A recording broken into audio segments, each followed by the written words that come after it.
बच्चों जल्दी बाहर आओ, देखो आज तुम्हारे पिताजी भी तुमसे मिलने आए हैं। उस मिट्टी के घर से एक एक करके 5 सांप निकल के नदी किनारे आते हैं। केवल तुम दोनों ही हमारे जल राज्य को बचा सकते हो। हमारे नील सागर की गहराइयों में जो भयंकर भूकंप आने वाला है उसे केवल उस रहस्यमयी नीलकमल ही रोक सकती है। समय रहते हम उस रहस्यमयी नीलकमल को जरूर उस गुफा से लेकर आएंगे। जलदेव, आप हम पर भरोसा रख सकते हैं। याद रखना, उस रहस्यमयी नीलकमल को पहरा देती है 2 इच्छाधारी नाग नागिन। उनकी नजर से बचकर तुम्हें नीलकमल लाना होगा। जलदेव, आपके कहे अनुसार हम अभी उस रहस्यमयी गुफा के लिए रवाना होते हैं। ये कहकर मणिमाला और रत्न कुमार नील सागर राज्य से निकल पड़ते हैं सीमुलतुली के जंगल की ओर। वो दोनों कई कोस लंबे रास्ते तैरते हुए आखिरकार पहुंचते हैं सीमुलतुली जंगल की नदी में। मणिमाला, हम उस जंगल में आ चुके हैं। अब हमें जल्दी से रूप बदलकर उस नीलकमल को लेकर जल राज्य लौटना होगा। हाँ रत्न कुमार, अब हमें रूप बदल कर गुफा की ओर चलना चाहिए। इतना कहकर मणिमाला और रत्न कुमार मानव रूप धारण करके जंगल के रास्ते से चलने लगे। तभी आकाश में बिजली कड़कती है और तेज तूफान चलने लगती है। अरे कितनी जोर से तूफान शुरू हो गई। मणिमाला, हम आ चुके हैं। देखो सामने ही गुफा है। लेकिन रत्न कुमार, गुफा के सामने ध्यान से देखो, वहाँ तो इच्छाधारी नागिन पहरा दे रही है। अब क्या करें? ध्यान से सुनो मणिमाला, अगर हम दोनों सांपों का रूप लेकर उस गुफा में प्रवेश करें तो नागिन हम दोनों पर शक नहीं करेगा। तुम बिल्कुल ठीक कह रहे हो। इसके बाद मणिमाला और रत्न कुमार 2 सांपों का रूप धारण करते हैं। फिर गुफा के पास पहुंचते ही इच्छाधारी नागिन कहती है, अरे इस तूफान में तुम लोग पवित्र नीलकमल के दर्शन के लिए आए हो।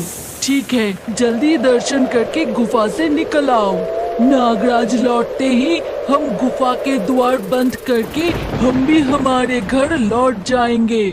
नागिन की बात सुनकर वो भेषधारी सांप गुफा में प्रवेश करते हैं। फिर मणिमाला और रत्न कुमार दोबारा मानव रूप धारण करके नीलकमल उठा लेते हैं। मणिमाला, अब हमें किसी भी तरह उस इच्छाधारी नागिन को चकमा देकर इस गुफा से निकलना ही होगा। लेकिन हम सांप के रूप में नीलकमल को छुपाकर नागिन के सामने से नहीं जा पाएंगे। अगर मानव रूप में गुफा से निकलेंगे तो नागिन हमारा रास्ता रोकेगी। अब क्या करें? तभी बाहर तेज तूफान में पेड़ की डाल टूटने की आवाज और साथ ही किसी की चीखें सुनाई देती है। क्या हुआ? क्या हुआ? बाहर इतनी जोर की आवाज कैसी? रत्न कुमार और मणिमाला धीरे धीरे गुफा से बाहर निकल के देखा कि एक पेड़ की डाल इच्छाधारी नागिन के ऊपर गिर गई है। वो हिल भी नहीं पा रही। रत्न कुमार, यही मौका है, नागिन अब फंस गई है, हमें तुरंत यहाँ से भाग जाना चाहिए। लेकिन मणिमाला, नागिन घायल है। मुझे बचाओ, मुझे यहाँ से बाहर निकालो, रक्षा करो। मणिमाला और रत्न कुमार बिना समय गवाए नदी किनारे चले जाते हैं। फिर वो दोनों नदी के पानी में अपने असली रूप में लौट आते हैं। ये देखकर नागिन, नहीं, तुम लोग हमारे पवित्र नीलकमल को ऐसे चुरा के नहीं ले जा सकते। मेरी मदद किए बिना तुम लोग भाग गए। मैं तुम्हें श्राप देती हूँ, जलपरी की संतान सांप बनकर जन्म लेगी। उधर मणिमाला और रत्न कुमार नीलकमल लेकर सागर राज्य लौट आते हैं। फिर उसे रक्षा कवच मणि के पास रखते ही रक्षा कवच मणि और शक्तिशाली हो जाता है। हमारा रक्षा कवच मणि जल राज्य में आने वाले भूकंप को रोकने में सक्षम हुए। तुम दोनों मिलकर बहुत अच्छा काम किया। इसके कुछ महीनों बाद जब मणिमाला जलपरी अपने बच्चों को जन्म देती है तो नागिन का श्राप सच हो जाता है। मणिमाला जलपरी 5 सांपों को जन्म देती है। ये क्या हुआ? ऐसे कैसे हो गया? रत्न कुमार, अब कुछ कीजिए। मैं अभी जलदेव के पास जाता हूँ। रत्न कुमार जलदेव के पास जाकर 5 सांप संतान के बारे में बताता है और ये सुनकर जलदेव, ये सब उस इच्छाधारी नागिन के श्राप का परिणाम है। सुनो, तुम्हारे 5 सांप संतान जलजीव नहीं है, इन्हें स्थलीय भूमि पर छोड़ाओ, वही ये बड़ा होगा। जलदेव, क्या हम अपने बच्चों से हमेशा दूर रहेंगे? एक उपाय है। इसके बाद जलदेव की बात मानकर मणिमाला और रत्न कुमार नदी किनारे जाकर अपनी 5 सांप संतानों को रख देते हैं। फिर उनके लिए जादू से एक मिट्टी का घर बना देते हैं। चलो मणिमाला, अब हमें लौटना चाहिए। रत्न कुमार और मणिमाला जल राज्य लौट जाते हैं। फिर धीरे धीरे समय बीतता गया।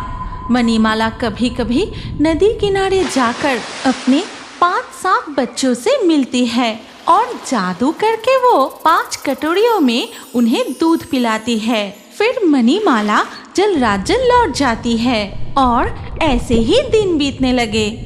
पता है रत्न कुमार, हमारे 5 बच्चे कितने बड़े हो गए हैं। अब वो बोलने भी लगे हैं और मुझे माँ कहकर पुकारते हैं। आज तुम भी मेरे साथ चलो ना। फिर मणिमाला के साथ रत्न कुमार तैरकर नदी किनारे पहुँचते हैं और मणिमाला अपने बच्चों को पुकारने लगी। बच्चों, जल्दी बाहर आओ, देखो आज तुम्हारे पिताजी भी तुमसे मिलने आए हैं। उस मिट्टी के घर से एक एक करके 5 सांप निकल के नदी किनारे आते हैं। मणिमाला, आज अपने बच्चों को देखकर मैं बहुत खुश हूँ। चाहे वो सांप के रूप में ही क्यों न रहे, वो तो हमारा ही बच्चा है। हाँ रत्न कुमार, मैं उन्हें बहुत प्यार करती हूँ। इसके बाद मणिमाला जादू करके 5 कटोरियों में उनके लिए दूध लाती है और 5 सांप मन भर कर दूध पीते हैं। और दूर से ये सब देख रहा होता है एक इच्छाधारी नाग। उस जलपरी की 5 सांप संतान है। क्या वो जलपरी वही जलपरी है जिसके बारे में मैंने अपने साथी नागिन से अंतिम समय में सुना था, जिन्होंने उसे बचाए बिना हमारी पवित्र नीलकमल को लेकर भाग गए थे। जलपरी, तुम्हारे हाथ का वो जामुन मुझे दे दो। नहीं, कभी नहीं। मेरी बहन ये भूतिया जामुन खाके जामुन बन गई है। मैं ये जामुन नहीं दूंगी। झिनुकमाला, आज हम सिंचुला जंगल की नदी में चलेंगे। सुना है वहाँ नदी के किनारे तरह तरह के स्वादिष्ट मीठे फलों के पेड़ हैं। चलो ना, मुझे जमीन के फलों को खाने की बहुत इच्छा हो रही है। लेकिन हमें सबकी नजरों से छुप कर जाना होगा और तुम किसी को मत बताना। अगर माँ को पता चले तो वो बहुत डांटेंगे। ऐसा कहकर मणिमाला और झिनुकमाला दोनों बहनें नदी के रास्ते तैरते हुए सिंचुला जंगल में पहुँचती है। फिर वो नदी से बाहर निकलती है। वाह, कितना सुंदर जंगल है, कितनी शांति है। दीदी देखो, यहाँ एक पीले फल का पेड़ है। हाँ, लग रहा है ये फल स्वादिष्ट होंगे। लेकिन अगर वो फल जहरीला हुआ तो? तुम सही कह रही हो। चलो थोड़ा और आगे बढ़कर दूसरे फल देखते हैं। ऐसा कहकर वो नदी में थोड़ा और आगे बढ़ती है और एक विशाल जामुन के पेड़ के पास रुकती है। मणिमाला, देखो इस पेड़ के फल कितने रसीले और मीठे लग रहे हैं। झिनुकमाला की बात पूरी होते ही एक तेज झोंके से नदी के किनारे कुछ जामुन गिरते हैं।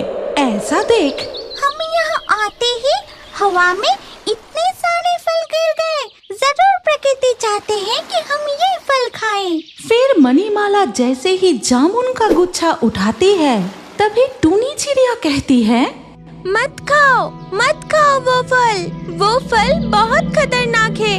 अभी फेंक दो, मेरी बात मानो, फेंक दो उसे। टूनी की बात सुनकर झिनुकमाला कहती है, क्यों टूनी चिड़िया, इस फल को खाने से क्या होगा? देखने में तो ये बहुत स्वादिष्ट लग रहा है। इसका नाम जामुन है, ये कोई जहरीला फल नहीं। लेकिन इतना कहकर टूनी चिड़िया वहाँ से उड़ जाता है। मुझे लगता है ये जामुन हमें नहीं खाना चाहिए। अब बहुत देर हो चुकी है, चलो वापस चलते हैं। टूनी ने कहा ना ये जहरीला नहीं है, तो फिर इसे खाने में कोई नुकसान नहीं होगा। ऐसा कहकर मणिमाला एक जामुन खा लेती है। फिर दोनों बहनें अपने जल राज्य लौट जाती है। उधर अनुपमा हर रोज की तरह सिंचुला जंगल में लकड़ी काट कर अपने घर लौट रही थी, लेकिन उस दिन शाम हो चुकी थी। हे भगवान, शाम हो गई है, अभी भी बहुत रास्ता बाकी है। घर पर मेरा बेटा अकेला है। आज ये नदी किनारे वाले रास्ते से चली जाती हूँ, ये रास्ता थोड़ा कम होगा। ऐसा कहकर अनुपमा नदी के किनारे वाले रास्ते से तेजी से चलने लगती है। कुछ दूर जाते ही उसे एक जामुन का पेड़ दिखाई देता है। अरे, यहाँ एक जामुन का पेड़ भी है, पहले तो कभी नहीं देखा। और पेड़ पर कितने रसीले जामुन लगे हैं। चांदनी में सारे जामुन कितने चमक रहे हैं। मैं कुछ जामुन तोड़कर अपने बेटे के लिए ले जाती हूँ। फिर अनुपमा पत्थर मारकर जामुन गिराने की कोशिश करती है, लेकिन एक भी पत्थर जामुन पर नहीं लगता।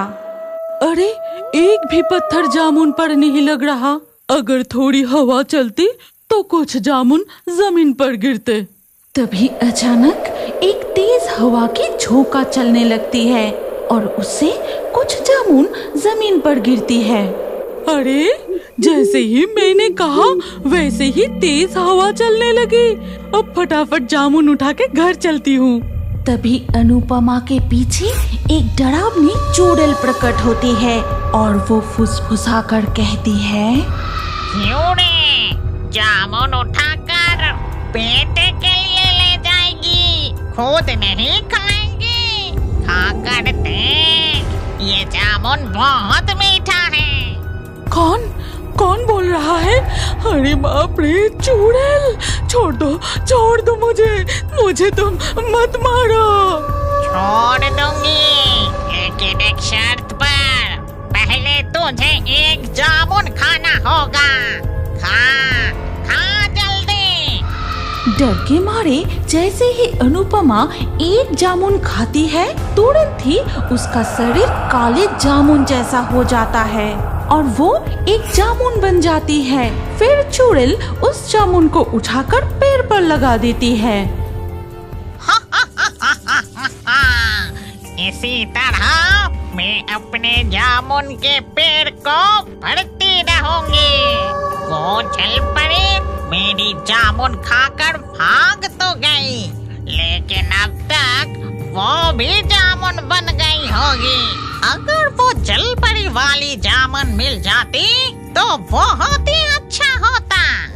अगले दिन सुबह होते ही दिखा जाता है, झिनुकमाला हाथ में एक जामुन लेकर नदी में तैरते हुए आती है। फिर जामुन के पेड़ के सामने बाहर निकलती है। टूनी चिड़िया, तुम कहाँ हो? देखो मेरी बहन को ये क्या हो गया, मदद करो, कोई मेरी मदद करो। तभी झिनुकमाला को एक छोटे बच्चे के रोने की आवाज सुनाई देती है। लगता है कोई बच्चा रोता हुआ इसी तरफ आ रहा है। माँ, तुम कहाँ हो? माँ, कुछ जवाब दो ना। माँ, तुम कहाँ हो? माँ। वो बच्चा पेड़ के पास आते ही झिनुकमाला उससे पूछती है, क्या हुआ तुम्हें? तुम रो क्यों रहे हो? कल से मेरी माँ घर नहीं लौटी है। वो इस जंगल में लकड़ी काटने आए थे। मैं सुबह से पूरे जंगल में ढूंढ रहा हूँ, लेकिन वो कहीं नहीं मिल रही। इसलिए मैं ढूंढते हुए यहाँ तक आ गया हूँ। तभी वो डरावनी चुड़ैल उसके जामुन के पेड़ के सामने प्रकट होती है। फिर चल पड़ी, तुम्हारे हाथ का वो जामुन मुझे दे दो। नहीं, कभी नहीं। मेरी बहन ये भूतिया जामुन खा के जामुन बन गई है। मैं ये जामुन नहीं दूंगी। नहीं देगी तो देख अब मैं क्या करती हूँ। इतना कहकर चुड़ैल माधव का हाथ पकड़ लेती है। फिर अगर तूने वो जामुन मुझे नहीं दिया तो इस बच्चे को भी मैं जामुन बनाकर पेड़ पर लगा दूंगी। वो जामुन दे दे। तभी टूनी चिड़िया वहाँ उड़ते हुए आकर जलपरी झीनुकमाला के कंधे पर बैठ जाती है। टूनी चिड़िया, तुम जरूर उस जामुन के बारे में सब जानते हो। कोई तरीका बताओ जिससे मैं इस बच्चे और अपनी बहन को बचा सकूं। एक उपाय है जलपरी, अगर उस जामुन के पेड़ को जलाकर नष्ट कर दिया जाए तभी जामुन में कैद सभी जानवर और इंसान मुक्त हो जाएंगे और चुड़ैल भी मर जाएगी। अच्छा, तो ये बात है, यही है असली राज। वो चुड़ैल सबको जामुन बनाकर पेड़ में बंदी करके रखती है। ऐसा कहकर झीनुकमाला अपने बालों से जादुई मोती निकलकर उस जामुन के पेड़ पर जादू का वार करती है और उसी जादू से पेड़ पर आग लग जाती है। जल गई, मेरी साड़ी जल गई, मेरी साड़ी जल गई, आग बुझा जलपरी, आग बुझा। फिर पेड़ के साथ साथ चुड़ैल भी जलकर भस्म हो जाती है। जो सभी जामुन के पेड़ पर अब तक बंदी थे वो सभी अपने असली रूप में लौट आते हैं और मणिमाला जलपरी भी। माँ, देखो पिताजी, इतने सालों से आप इस जामुन के पेड़ में कैद थे। माँ, पिताजी, मैं तुम दोनों से बहुत प्यार करता हूँ, कभी मुझसे दूर मत जाना। टूनी चिड़िया भी अपने साथी से मिलके बहुत खुश होती है। फिर वो बोली, जलपरियों, थोड़ा रुकिए, आज हम इस जंगल के सभी स्वादिष्ट फल आपको भेंट में देंगे। हम कभी भी आपका ये उपकार नहीं भूलेंगे। इसके बाद जंगल के सभी जानवर नदी किनारे तरह तरह के मीठे फल लाकर मणिमाला और झीनुकमाला को भेंट में देते हैं और सिंचोला जंगल के जानवर और पंछियों से जलपरियों की अच्छी दोस्ती हो जाती है। क्या आप जानते हैं कि आपका नाम भी हमारी कार्टून वीडियो में आ सकता है? और आज के लाकी ड्रॉ में चुने गए नाम हैं कैलाश, सलमान, दिगंत, विनायक, ऋषु, पायल, कृष्णा, नदी, नूर, रंजिता, कृतिका, बाबली, आयशा, सुरभि, प्रीतम। आपका नाम और अच्छे कमेंट हमारे अगले वीडियो में देखने के लिए अभी हमारे fairy Toons horror story channel को सब्सक्राइब कीजिए। फिर आपका नाम कमेंट में लिखिए और स्क्रीन के ऊपर जो अगला वीडियो दिख रहा है उस पर क्लिक करके उसमें भी अपना नाम लिख दीजिए। आपका नाम हमारे कार्टून वीडियो में जरूर दिखाया जाएगा।